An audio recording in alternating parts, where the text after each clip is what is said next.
आने वाली 3 फरवरी को मीरा भाईंदर महानगर पालिका का महापौर का चुनाव है, उप महापौर पद का चुनाव है और भारतीय जनता पार्टी की तरफ से महापौर पद के लिए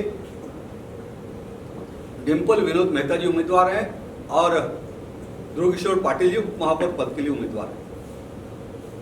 सौभाग्यवती डिंपल विनोद मेहता जी, जो कि पहले भी इस शहर की माननीय महापौर रह चुकी हैं, वो लगातार तीसरी बार चुनाव जीती हैं, एक अनुभवी नगर सेविका हैं और डिंपल मेहता जी ये ओबीसी समाज से आती हैं और ओबीसी समाज का जब भी सर्टिफिकेट लिया जाता है तो हम सभी को पता है कि जो 1966 से जो परिवार हमारे महाराष्ट्र में रह रहा है और उसका जो उनके पास कागजात रहता है उसी के आधार पर वो अदर बैकवर्ड कास्ट का ओबीसी कास्ट सर्टिफिकेट बनता है। उनका परिवार 1966 से हमारे इस महाराष्ट्र में रह रहा है। उनके पिता का जन्म यही हुआ, उनका जन्म यही हुआ, उनके जो बच्चे हैं उनका भी जन्म यहीं पर हुआ। इससे ये साबित होता है कि वो महाराष्ट्र की बेटी है, महाराष्ट्रियन। और जनरली हम जब बात करते हैं कि अगर आपको मराठी बोलने आता है तो आप मराठी हो, ऐसा सभी मराठी भाई कहते हैं। तो इस आधार पर डिंपल मेहता जी को बहुत अच्छी मराठी बोलना आता है, हमने सबने देखा है सभागृह में और कार्यक्रमों में, तो इस अर्थ से वो मराठी भी हैं। और महापौर के तौर पर पिछले 28 वर्षों में जो उन्होंने काम किए हैं उनमें प्रमुख रूप से, क्योंकि ये शहर हमारा आगरी कुली समाज के भाई बहनों का समाज का ये शहर है और आगरी भवन मीरा भाईंदर शहर में बनाने में सबसे बड़ी भूमिका महापौर डिंपल मेहता जी की रही। उन्हीं के कार्यकाल में आगरी भवन को जमीन दी गई और मैं उसके साथ ही कहना चाहूंगा कि भारतीय जनता पार्टी की भी भूमिका मराठी समाज के लिए, मराठी भाषा के लिए सदैव से अग्रणी रही। हम मराठी समाज, मराठी अस्मिता, मराठी स्वाभिमान को सर माथे पर बिठाते हैं।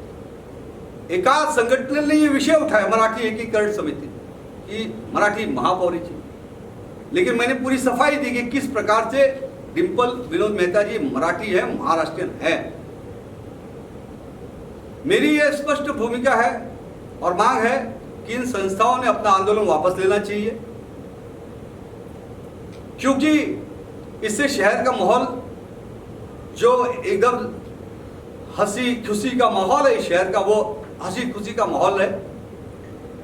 दूसरी बात, जिस प्रकार से ये मुद्दा उठाया जाता है तो इस पर भी ये बात उठती है कि आखिर में क्यों, जब हमारे इसी शहर में पहले भी जो महापौर थे, पहले भी जो उप महापौर थे, वो अगर देखने जाए तो कौन थे? मैं किसी के ऊपर व्यक्तिगत टिप्पणी नहीं करूंगा और न तो मेरा व्यक्तिगत तौर से और भारतीय जनता पार्टी का मैं जो नाम लेने जा रहा हूं, मेरा कोई भी आक्षेप नहीं है। पहले जो बना, कौन बना, भाई जिसकी सत्ता थी, जिसकी पार्टी थी, उसने बनाया। लेकिन आज अगर ये जो मराठी महापौर बनाने का जो विषय उठा है और जिन लोगों ने उठाया है, तो ये लोग भी उस वक्त कहाँ थे जब इस शहर के महापौर के रूप में स्वर्गीय मायरा मेंडोसा जी बनी थी, उप महापौर मुजफ्फर हुसैन जी बने थे, महापौर कैटलीन परेरा बनी थी और मुंबई शहर के महापौर आर सिंह बने थे। नासिक शहर के महापौर विनायक पांडे बने थे। ये इतिहास है महाराष्ट्र का। महाराष्ट्र का हृदय बहुत बड़ा है।